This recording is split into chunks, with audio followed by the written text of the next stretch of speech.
వల్లభనేని వంశీ ఆరోగ్యంపై ఆయన సతీమణి పంకజశ్రీ ఆందోళన వ్యక్తం చేశారు. జైల్లో ఆయనకు మినిమం ఫెసిలిటీస్ కల్పించలేదని, ఆస్తమా ఉందని, పిట్స్లా వస్తోందని ఆందోళన చెందారు. నిన్న కోర్టుకు వచ్చినప్పుడు కూడా నీరసంగా ఉన్నారని చెప్పారు.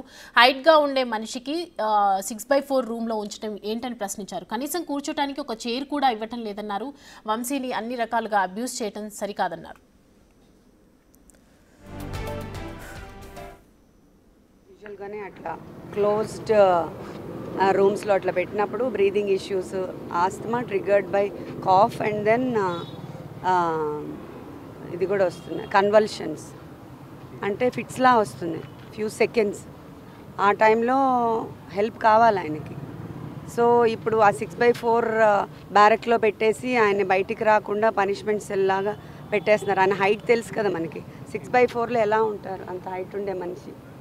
22 hours లోపలే పెడుతున్నారు. మనం పిటిషన్ వేసాము, మనకి ఫ్రీగా తిరగాలి ఆయన, ఇవన్నీ ప్రాబ్లమ్స్ ఉన్నాయి కాబట్టి అసిస్ట్ చేయాలి ఒకళ్ళు.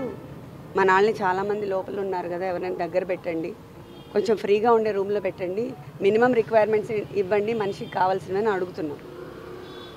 అది ఇవ్వాలి కంపల్సరీగా వాళ్ళు. సెక్యూరిటీ ఇష్యూస్ అంటే సెక్యూరిటీ ఇష్యూస్ అని పనిష్మెంట్ సెల్ వేసేస్తారా? సాలిటరీ కన్ఫైన్మెంట్ చేయకూడదు కదా.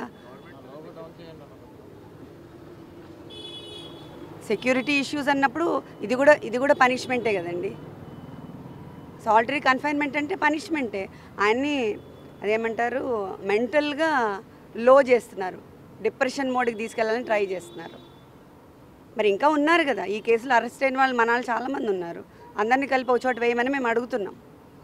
అది కావాలి మనకి. ఇప్పుడు పాలిటీషియన్ అంటే 10 మందితో తిరిగి అలా 10 మందితో మాట్లాడి వాళ్ళ రిక్వెస్ట్ని తీసుకొని సర్వీస్